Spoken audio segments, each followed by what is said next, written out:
Hello, disruptors. Welcome to this week's episode of Practice Disrupted.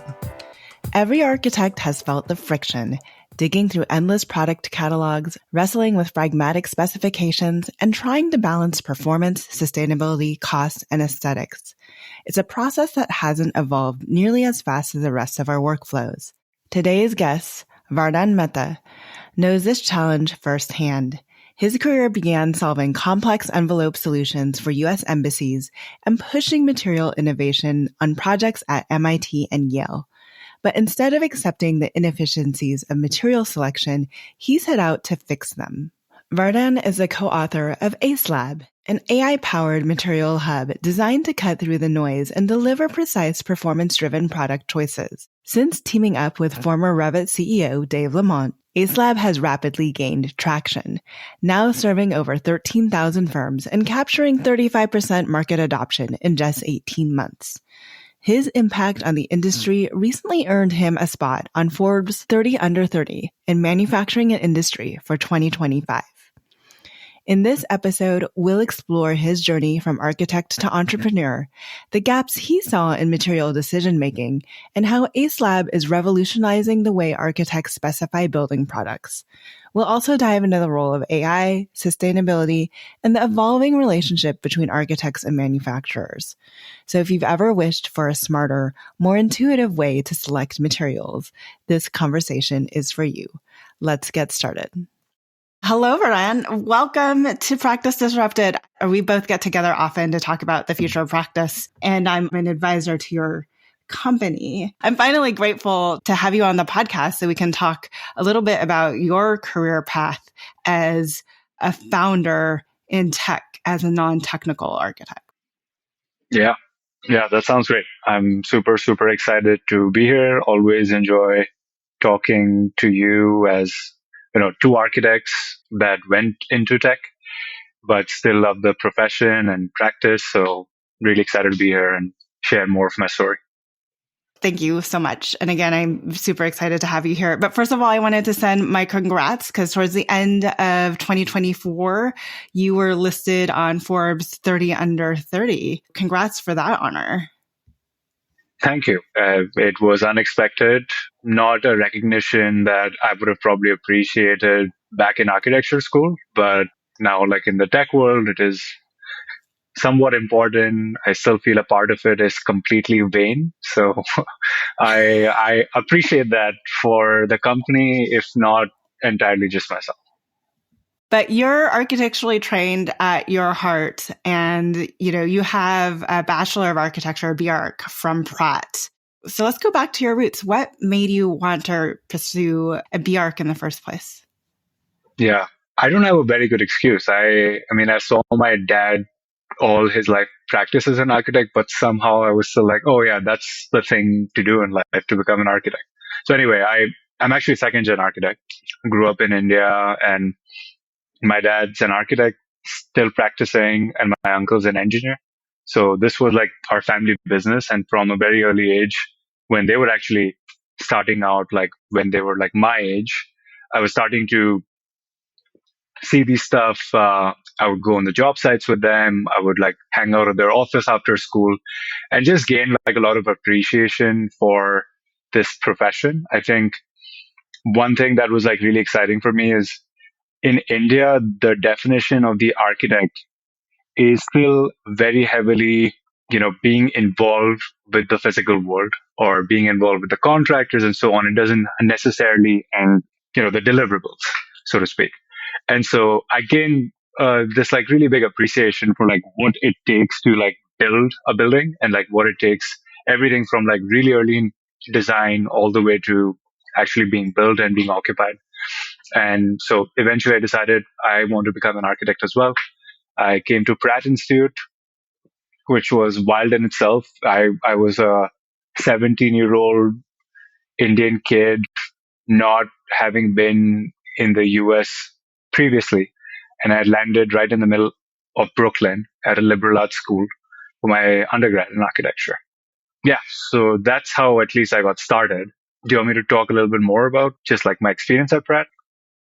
Well, yeah. I mean, anything I think at Pratt that may have influenced where you headed after Pratt that took you away from traditional practice. But also, you were at Weissman Freddie, which is a well-known architecture firm too. So it's not like you didn't dip your toe in traditional practice before you got this idea to start your own company. What was that transition? So while at Pratt, I was spending a lot of time doing students' ideas types of competitions. So that that I think like sparked something in me where I wanted to do projects which were even outside of academia. And I wanted to like explore more ideas and like try out more things on my own.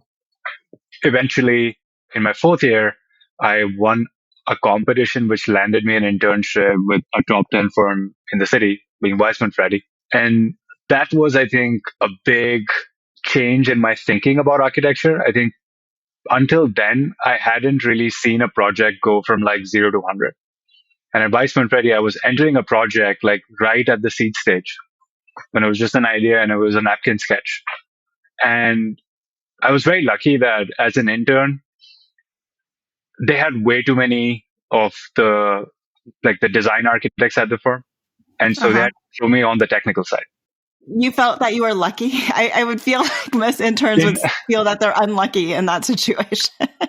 Right. But I think candidly, I think I was starting to get a little disillusioned having entered like the real practice world of renderings and models. Like, I mean, I think like those are thinking tools and those are like important for any architect, but I think something you don't necessarily appreciate enough in architecture school is the technical end of the practice and how that's like still very meaningfully important for the architect to understand, regardless of if you want to grow to a really important place at a big architecture firm or if you want to start your own practice. It's just a part of being an architect which you can't ignore, at least for not too long. And so I entered the firm. They threw me over to the technical side very quickly, and it made me realize how little, if anything, I understood in that world. So I remember like sometimes I would be asked to like draw a detail and I wouldn't know where to start, even though we take some like pro practice classes in school and whatnot. It was just like very real. And so I would often have to seek mentorship from architects in the firm. Sometimes it would be to research building products. And again, don't really know where to start, like not the parts of, for most, the architectural education in the US. And so I think at Weissman Freddie, seeing a project from like 0 to 100, it just like made me sort of identify the gaps, which I felt were like really important to being an architect. And I think it helped me like expand my understanding of like what an architect does beyond what I'd learned in school. I feel like the way I was understanding that, again, as a 20 or 21-year old, was like I started seeing the technical side of the practice, of which I knew very little about, as the bridge between, the vision, which you of course learn in architecture school and you really appreciate. And that's, I think, like most of why all of us want to and enjoy being architects.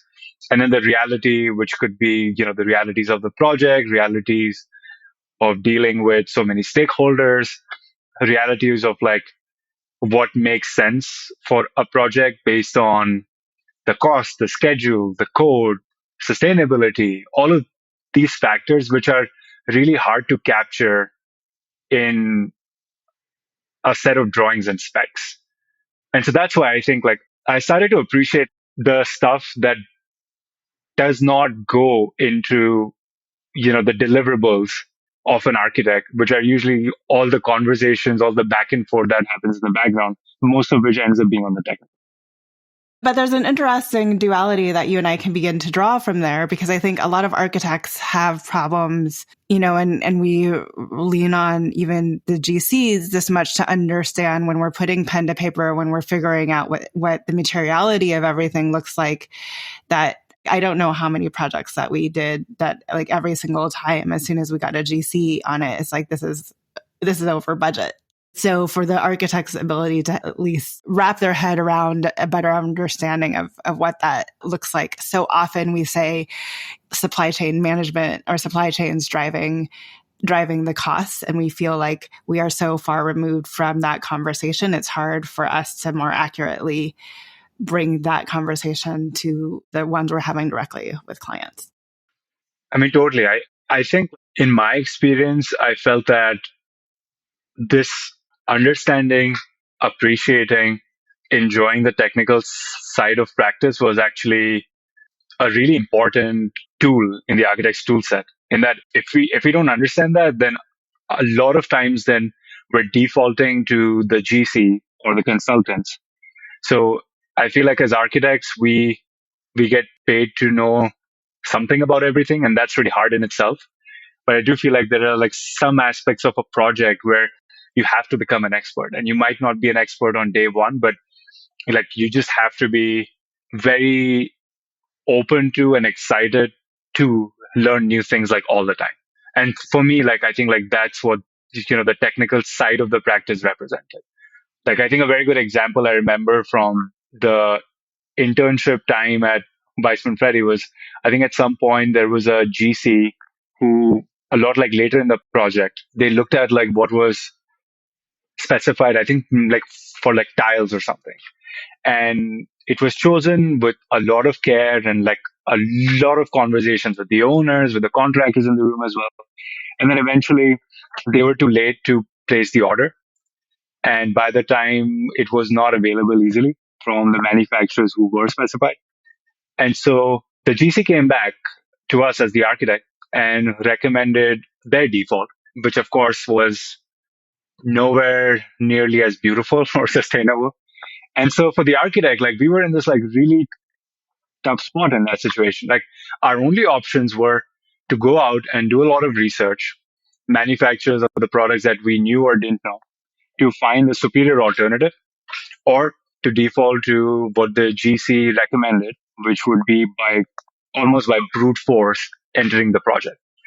And so I really feel like that's the type of stuff which I learned to appreciate. And I realized that like for us, like as architects, like if we want to retain the control and the outcome of the project, it is incredibly important to be like super strong on the technical side.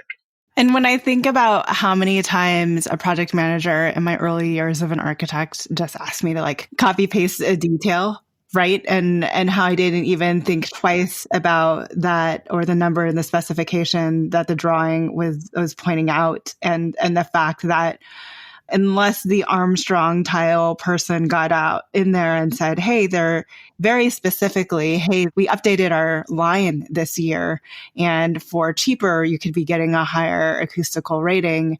You might want to think about switching to this. We copy and pasted that into every single school classroom Right. that we designed, and I don't know how many schools. So you see this problem. And the way, and the reason is, and it's funny that I call you a non-technical architect, even though you're getting excited about these technical things.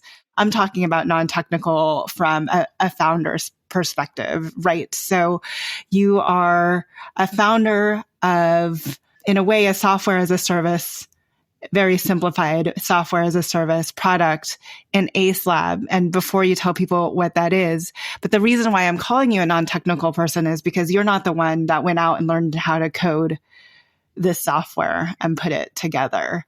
So why don't you tell us a little bit about what AceLab is, and then we'll talk about how you went around pulling together a team that could actually build this thing that you were envisioning. Yeah, happy to. So as I was wrapping up my time at Weissman Ferry, like one thing that I really grew to adore was knowledge about materials. At the same time, I felt like it was incredibly hard as an architect to know hundreds of thousands of SKUs, as you mentioned, with the tile example. And that's just like one of the decisions that you're going to make at or one of those schools. And now there's like 200, 300 more. And as architects, like you have to either weigh in. If you don't weigh in, then you feel that risk of it being a product that might have like a negative effect on the project. So really started to appreciate that. And around the same time, I was about to start my grad school at the GSD. And I was like thinking a lot about what I cared deeply about, what I wanted my grad school experience to be like. And if I could like change anything about the practice from my understanding of both like my aspirations and like the things I enjoyed as an architect and my understanding at that point of the architecture industry at large, I felt like materials were, for me at least, like they made, they truly made the difference between a good building and a great building. And so I was very fortunate to be at a firm where every material was chosen very thoughtfully. It was detailed with an incredible amount of attention. And it was something which was not just based on the touch and feel, but then also its impact on the owner, the occupants of the space and whatnot. And I think like that amount of discipline and rigor, it just made me think like we were very fortunate, probably like one of the few firms in the country that could afford to do that, that had the clients that like really, really cared about that stuff. But I feel like that's not necessarily indicative of the larger industry. And so at the same time, I was like obsessed with a podcast. You probably know this one from Guy Raz, How I Built This. And Mm-hmm. it's like all these stories of founders from like all the big companies that we know, all the products we use on a daily basis, mostly tech, but then outside of tech as well. And I started to like, like as I was thinking about like what I want the grad school experience to be like, I started to realize that a lot of founders, like a lot of the tech founders, didn't necessarily know how to code. They just understood a problem really well. And they had a thesis around what, like a solution could be. So it wasn't necessarily the most like immediately required skill you had to know, but what you did definitely have to have an intuition about was what's the pain point, what challenges exist in an industry for whom, what the solution looks like, and why does the solution make sense to be solved by you as a founder. And so I'd lived this like this life as an architect, and I'd experienced a lot with materials, and that led me to AceLab right as I started my grad school. AceLab, it's a materials management platform. We're a team of architects. We started this as a fun project between the architecture schools at Harvard and MIT. And the goal was to build one single source of truth that wasn't just filled with information on top of information about materials, but could provide an answer to an architect when they need it the most and on their terms. We felt as a team of architects that making a decision for materials is not just important for the firm in terms of their reputation, the projects, what they do in the built world, but it affects so many people, and it's like the thing that, like, which really makes the building come to reality. And so we started this as a thought exercise first and foremost. Like we didn't know like where AceLab would be right now, but we were starting to do incubators, accelerators. We were like trying to understand more like what it takes to build a tech company.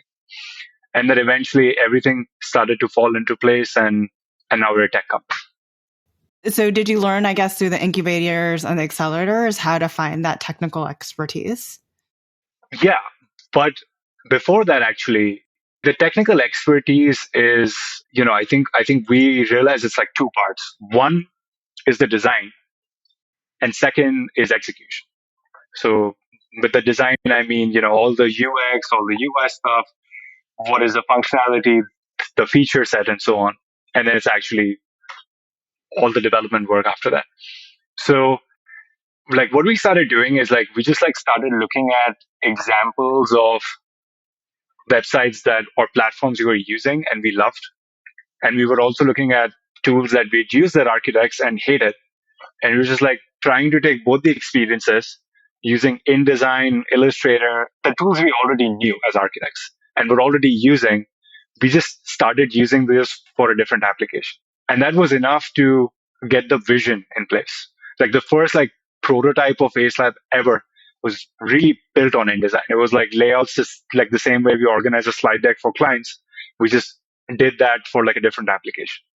Like you click on this button, this is what their next window looks Yeah, like. This is what the pull down menus look like. It's just like really UX right. design of how we solve this bigger problem we see. And like, we hacked our way into it. So like we would like act like we were actually making a click on a button, like if we were like meeting with an investor or doing a competition pitch. And the idea was like we understood that most of the people that like we're going to be evaluated against, they may come from a technical background. And I think initially it led to a lot of like self doubt for us as a team of architects. How the hell are we going to do this? Like this makes no sense. We don't actually know. Like, okay, we can make some screens or designs in InDesign, but then somebody at some point is going to have to build all of this. Like, how will we go about all of that? What about data? Like, we've never dealt with data as architects outside of the projects that we were working on. And the way we view data, I would say, is very different, right, than tech. Oh, yeah. Because there's so much more to the data that we create than I think we often realize as architects. I mean, totally. I think for us, like data at an average architecture firm, it can be the post-it, the sticky notes on our desktop monitor. It can be those email threads. It can be the folders that nobody at the firm likes to keep to up to date. And so like we were dealing with data of a different magnitude here. And I think like we had to like learn new skills, but then at the same time, I think as we started to just get moving, whether it was like building the first like pitch deck or InDesign prototype, it helped us to build the confidence that there's not just one definition of a technical founder. We are technical, just like in a different way, meaning like we're technical in understanding the pain points of our industry and knowing what to do about it. And that in itself is very meaningful and important as well to build the company that we eventually built. So my next question to you then is, so you were obviously going through incubators and accelerators. How did you decide then whether or not you were able to bootstrap this, whether you wanted to take the venture cap route? Because I feel like that's also kind of a crossroads that founders find themselves in terms of how do they want to bring their product to market and what they want to do there. Yeah, I think we were very fortunate that we started to receive a lot of inbound interest from investors. I think primarily it wasn't due to the merit of AceLab as a company. I think it was the space. I think most investors, when they look at these reports from McKinsey or BCG, they see that the construction industry is least innovative. Nobody, I don't think in the investor world, most folks don't truly understand why. But anybody who's from the industry and has been on a project gets it. That it's not just about the technology being adopted or not, but it's also about the people and the realities of a project. And so I do think like for us, we started to gain interest there, but then some of the VCs had a very different idea for what we should do with AceLab. And that idea was drop out of grad school after the first semester when we won like 2 or 3 of the competitions between Harvard and MIT. They asked us to drop out. They would write us $1 million check for a seed round, and they just asked us to build this full time. And for us, it was like the most baffling thing, just because we were at architecture school, and we are in. I mean, if you've been to GSD, literally a hall with like 1,000 architects under one roof. And so when we started to understand like what this game is, we realized that we're going to have to do so much market research. Like the prototype that we've built in InDesign, just like a project, it's going to go through so many iterations and options, and we're going to have to keep like fine tuning that. And it's a lot harder to do if you're not in a place where 1,000 architects are available. They're at their studio desk and they're happy to chat about anything for 15 minutes. So that actually was like really important for us. And then eventually we found investors who were like, no, we totally get it. It makes a lot of sense. You should stay in school. Don't drop out. I truly feel if I dropped out, my parents, being Asian parents, would have shut down AceLab immediately. They'd be like, this is not a good idea. You need to go back to being an architect and stay there. So anyway, that helped us like to gain like a little bit of the funding that was required to actually execute and to build an MVP or like a minimum viable product version of the platform that we then eventually got in the hands of a handful of architecture firms, manufacturers on the other side, and then started to see like how they were like playing around with it. Yes, I see that as an opportunity, but I'm surprised like a lot of the investors didn't look at that and say like, yes, you have an opportunity to talk to all these architects, but they're also like architects in training too, because they're not in practice. So like, I would have loved to have been a part of those conversations.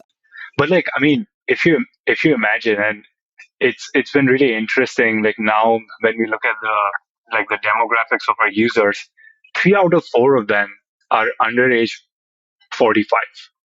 And I think again, like it was important for us that this idea that came for us, it wasn't due to just like using the tools that architects have used for the past 3 decades to do materials management, but it came due to the fact that we were a bunch of architects in their 20s who had been using tech already in their personal life. And so we had a frame of reference for what like a smooth user experience looks like. And we were like lacking that in the architecture practice. So if you imagine like the kids that we went to school with, like a lot of them now, they work in practice. And if not right now, in the very near future, they're going to be in the decision making seats at firms, at architecture design firms, on what happens in a project, what are the materials that get chosen, what is the tech we're using in our stack. And so I do think like that was important for us, like not necessarily have the most experienced architects to get the feedback from, although we did that as well, but also architects who are in training, who have a vision for themselves and for the industry and what it means to be an architect as they graduate out. No, I mean, I totally see it now, but I don't know. Maybe that's the older architect in me. But you're talking to unlicensed architects that aren't even in practice about a future product for architects to use. So through this process, Dave Lamont is now highly invested in kind of what AceLab is doing. He's the former CEO of Revit. How did that relationship happen? Yeah, so as we graduated, we raised a seed round from a team of incredible investors, and eventually we got introduced to Dave. Initially, he was supposed to be an advisor, like he may have been an angel investor, and then as he started to like learn more about our story, I think he saw a lot of similarities to what drew him to Revit in the first place.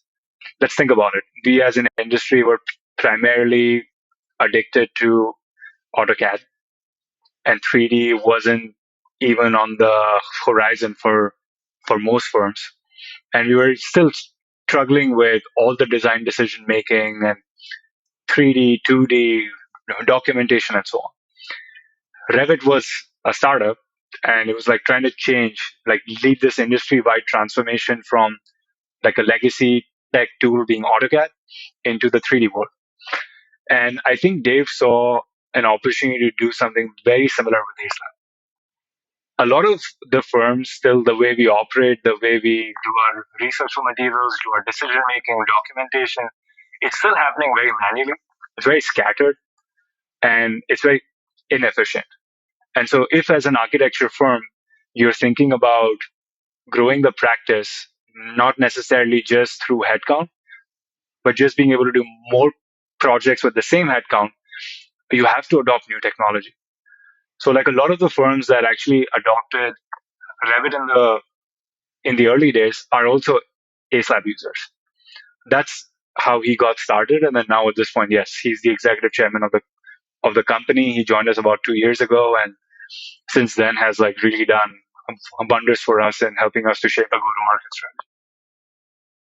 I mean, so the interesting thing to me is that you also kind of found yourself in this place in MIT and Harvard. I think if you had found your way to a graduate school program in the Midwest or coming out of Florida, maybe, and I'm not trying to personify programs, but just because you just moved from Florida, do you think AceLab would have gotten to where it was? Or is it also because of what was going on within those programs and the opportunities that you had and the access that you had to these incubators and these accelerators that moved it forward? It's hard to say for a couple reasons. First, I'm a strong believer that luck in any shape or form is always involved in the founding of a company, and whether it lives to see some milestones in its journey or not. That luck may be association with an institution. It can be, it can be any number of factors. It's luck, right? You can't really like plan for that stuff. But then second, like the reason why it's hard for me to say that is I know founders in the tech industry that didn't go to Harvard or MIT, but still have built incredibly successful tech startups. And I think there's something about, for some odd, insane reason, being okay with living as a full-time student, even though it's grad school, and using all your spare time instead of, you know, going to parties and meeting new people in a dark room by yourself, working on a pitch deck or InDesign prototype. I don't think that's for everyone. But I feel like the people that feel really strongly about a problem, about an idea, that have the conviction that they want to at least like try stuff out. The fortune favors the bold. And so do I feel like I do think like there's some element of just being bold enough to like to start something and not giving up that eventually just like makes shit work. Yeah, but I don't know if that's helpful to answer the question. It's just really hard to say. But I don't want to discount at the same time the value of these brands. Although, you know, there have been a lot of failures that came from these brands as well. So I think like regardless of if you're an investor or a user or a customer, I think everybody generally takes these brands with a grain of salt, be it Harvard, MIT, Forbes, all of the above. So they're only useful to to some extent, and then at some point you have to be real. Like you have to actually have something that's valuable to make it. Right. No, and I wasn't saying that it was necessarily the namesake that you guys graduated out of. I was just saying when you think about incubators and accelerators or MIT City Lab, like there's certain more institutions that position themselves as innovators in spaces anyways. That is absolutely true. And I do feel like more architecture firms can easily do that. I mean, I do feel like the architectural education is so weird. Like now at this point, we've got folks that came with, that have an MBA background or they went to school for CS and whatnot. Their exams are so, so different from like what as an architecture student is your day to day or like how you get evaluated, right? And I do feel like at our core, we learn how to solve a problem. And I do think like these accelerators. So at MIT, there's an accelerator called the DesignX. And that's a program that is housed under the School of Architecture. And it's mainly architectural students or, from urban design planning that are starting to spin off startups using that as a platform. And to your point, it is a very influential thing to have access to as a student. And I think you talk about doing this in a dark room by yourself and not going to parties. I think, to acknowledge that, like, I was definitely one of those students that fell to the rigor of what it means to be an architecture student and felt like I had very little extracurricular time as it were, let alone coming up with my own startup on top of it. So I think to that extent, it does absolutely take a certain individual to build what you built at the time that you did build it. Yeah. Yeah. And I do feel like as architects, again, we get trained to be that rigorous in school anyway. Like I'm sure you and I both have some wild architecture studio stories where we saw somebody on, way way too much caffeine or just like really, really struggling with an idea to make sure like they find their way out of it. But I do feel like that rigor and like not giving up on something, like a project you start is like so ingrained into architects from like the really early days. So seeing how we evolve, having somebody like Dave as chairman, where do you see as the greatest opportunity if you look at tech and how even AceLab is leveraging tech for architects going forward? That might not be top of mind right now in the discourse, because I feel like you and I also are looking out for the things that people don't often have their eyes on. Yeah. I mean, maybe like in a more abstract way, I feel like there are a lot of tech startups in the AEC industry right now, which are working to supercharge, the architect's workflow, helping architects to create optionality, regardless of it being from the firm operation standpoint, from design standpoint, just being able to cycle through design thinking a lot more effectively, a lot faster. And I think there's a breed of the startups where they were already doing that. And then with AI, everything just got super accelerated. Meaning, I do feel like one thing that I first gathered as we got started with AceLab was like how much faster the tech industry is to traditional practice. Although a year or two in, I started to feel like it was like still like fairly slow. It still required a lot of headcount to be able to build out the products we want, iterate on the designs and so on. Like there's a feedback loop involved with everything. But then in the past 6 months, I mean, with AI, I think like it's happening for, I feel everybody around the world in different ways, but that, that feedback loop is just a lot shorter, regardless of if you're working on optimizing an email response, if you're working on finding options for the materials to use as alternatives on AceLab, if you're looking through, the design massing options that you might build, a lot of that manual work, which is low value and which takes away from the architect's ability to effectively curate a project, I feel like will eventually go away. And I think like that's really exciting. And I think for people like in the next generation of architects, like they're super excited about it. Just because like they're experiencing almost like the magnitude of and I don't mean to evangelize AI to an insane degree, but I truly feel like we are in a cycle which maybe has only happened like twice in the past. First with the founding of the computers, and second the internet. I do think AI will have an impact which is same orders of magnitude on the world. I don't disagree. But one thing I do want to talk about, because you mentioned that earlier on in our conversation, the care with which Weiss Manfredi and the resources Weiss Manfredi had to make careful selection of materials, and how platforms like AceLab, if you draw the corollary to AceLab and what AI enables people to do, is a greater conversation around democratization of design and accessibility, and even allowing small firms to do what large firms once could do.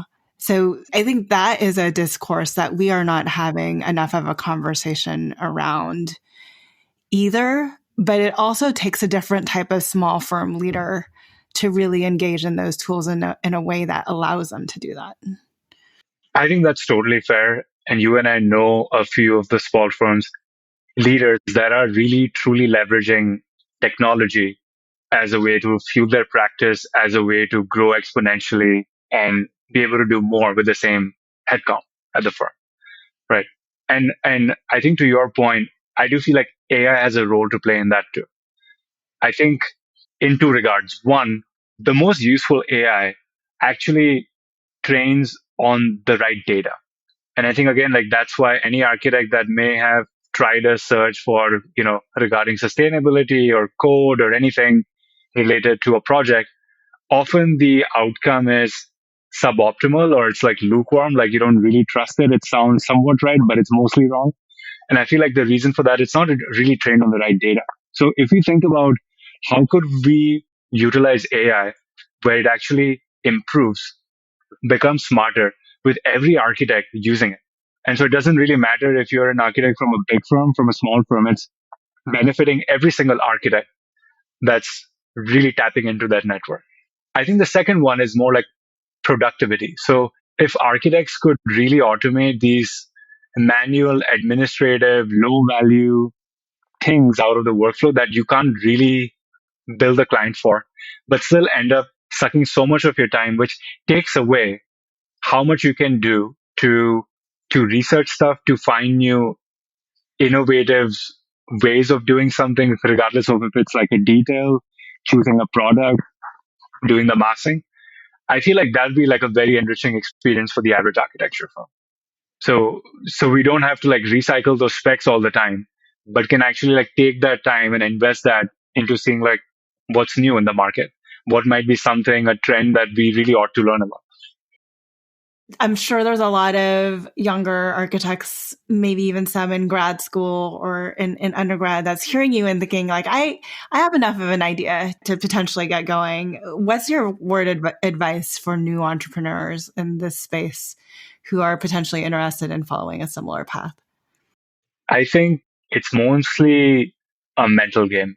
If you look at most of the AEC tech startups right now, you know, that come from architect founders, none of us had any business going into tech, taking the leap of faith, starting with an idea.